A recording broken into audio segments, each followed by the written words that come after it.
think about Martha. So here she is. She's busy. She's serving. Yeah, so she's feeling like, oh, I'm part of the church. I got this down.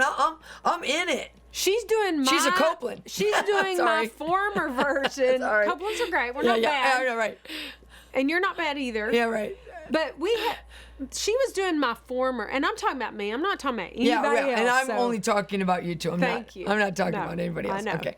If you're one of those other people, then you go before the Lord and see what you're missing. I'm telling you what I was missing. Yeah. So Martha, though, Jesus told her what she was missing, and here she is doing the waiting on the Lord. That's the kind of waiting I used to do. It's like, wow, you got to keep doing these things, doing. Wow. And you do have to do. That's not inaccurate. But she never changed. But he said, you are troubled. And I love this too, because this goes all about the soul. This is such a soul story. Because she comes to Jesus.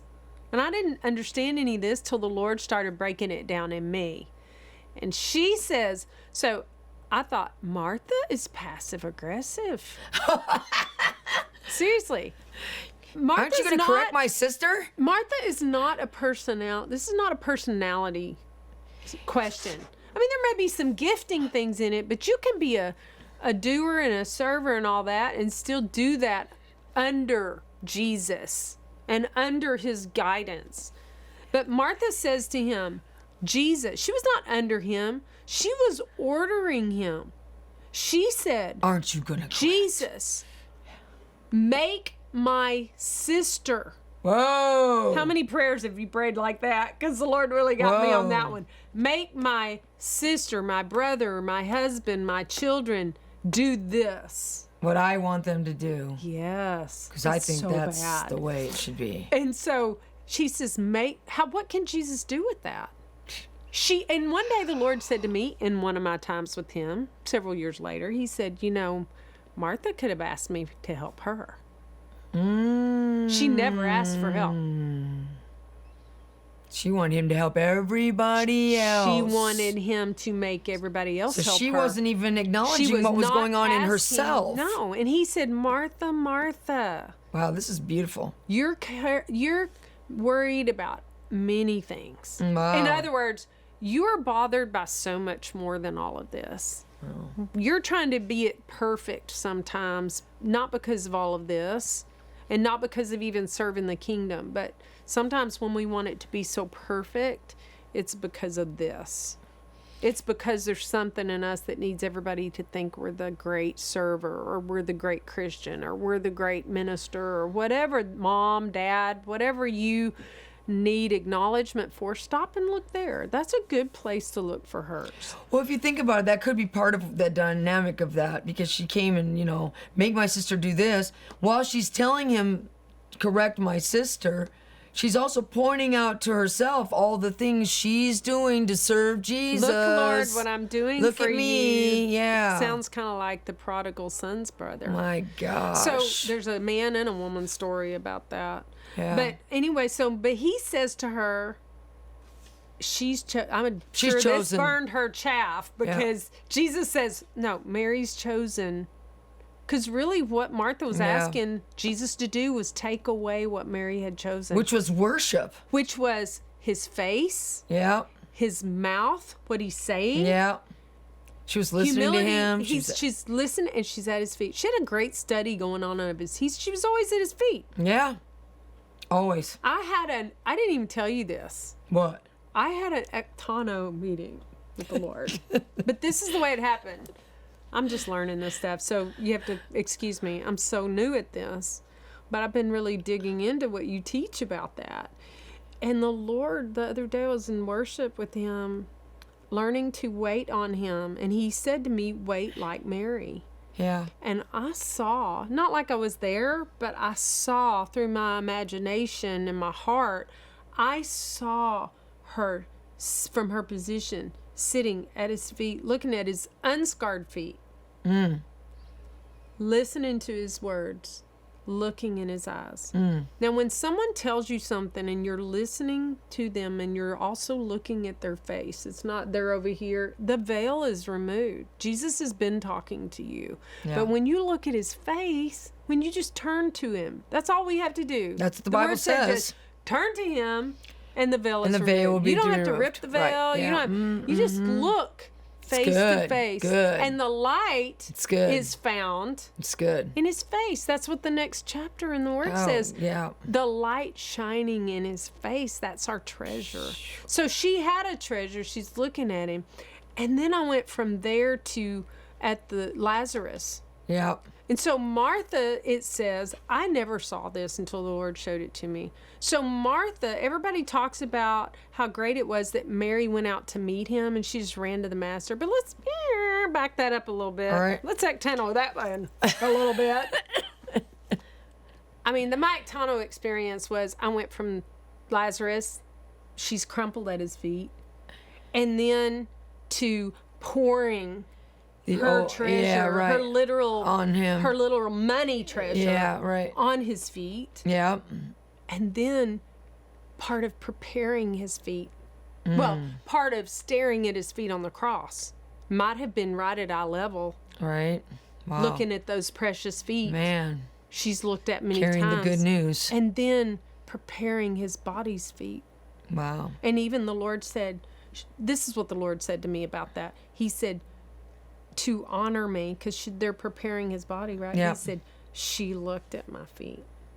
Because you're preparing his body, you wouldn't look. You can't look at somebody's feet unless you're bowed down on your knees. And so she was preparing his body. So those were the ways that he took me to that place, because he was teaching me all weekend. I knew the assignment on the weekend was to learn what waiting was. Wow.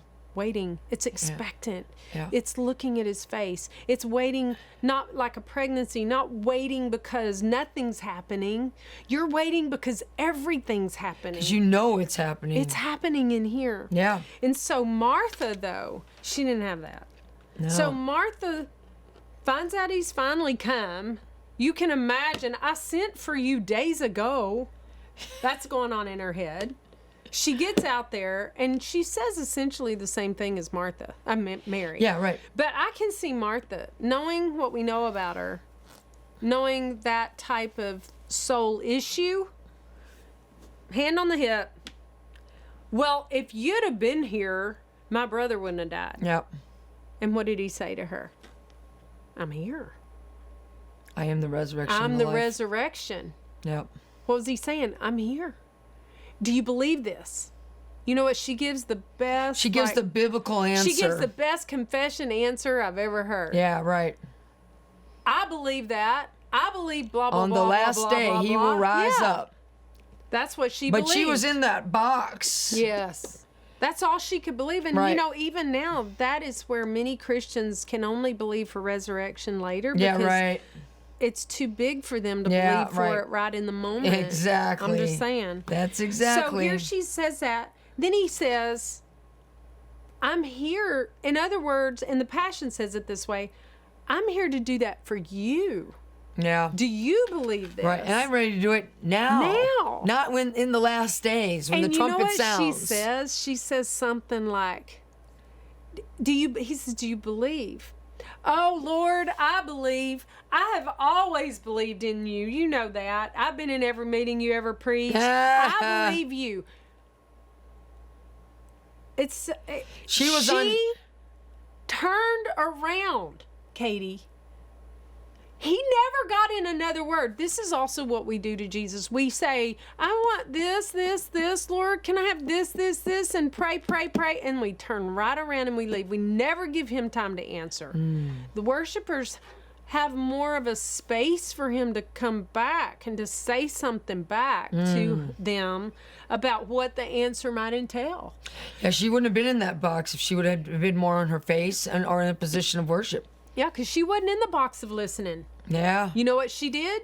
She was in her box. So if she's in the box of making it happen, baby, she doesn't even let him respond. She just tells him how much she believes him. And I'll just tell you this is a good faith clue. You can't believe Jesus apart from his word. Just believing he exists. Hebrews 11 says you have to believe he is and that he's a rewarder. So it's coming like this. It's not just I believe in Jesus. Yeah. Of course she believes in Jesus. Right. But she did not believe he was there to do that for her. She turns right around. He doesn't have another thing to say. He doesn't get to say another word. She runs in the house and she says, what? The master is looking for you. Was he? He didn't say anything. That's the thing I always wondered about. Because he didn't say, go tell Mary I'm looking for her. But you know what? He wanted to do that for Martha. Yeah, right. And he wants to do it for you. But Martha thought, well, he loves Mary. Yeah. I'll go get Mary because he'll do. And even, her first thing, I forgot about this. Her first thing she said to Jesus was, the Father would do this for you. Wow. But what she's thought about Mary, I believe that this is accurate, knowing what that type of condition can do to you, manipulatively and controlling people to get what you want instead of looking to Jesus. She said he wants you. And so she wanted him to do that. She thought he would be more likely to do it for Mary. And how many times have we all been in that place? So what does Mary do? Man, she runs. She says essentially the same thing. If you'd have been here, my brother wouldn't have died. But she does it on her knees. She's crumpled. Does it on her face. I am released from the pressure of worrying about this anymore because you're here. Yeah. I think that was the heart of finally, oh, you're here. She threw herself. She just threw herself down at his feet. And he cried at her. Not that she was crying, I don't think, but he cried at her. The pain she was, her pain. That was now given to him. Yeah. We have to realize that Mary was very apt to give him her pain. Yeah. So what does he do? He goes to the tomb. Roll that stone away. Yep. Roll that hard-hearted place away. Take the grave clothes off of him. And you know what? It says she followed him. Yeah. But nobody else followed him, even his own disciples. You know who they followed? Mary. The Bible, it says they followed Mary. Wow. They followed Mary. And he did that miracle. And so then, the next time we see them, that's good Martha insight. That's good. Prepared a dinner. That's all it says. Lazarus was laying down on Jesus. And Mary was doing her thing. I'm like, it's the church. It's like some of us are laying down, half dead still. Some of us are so busy serving, we're not dead, but we're just... But even after all that stuff, Martha's still doing the same.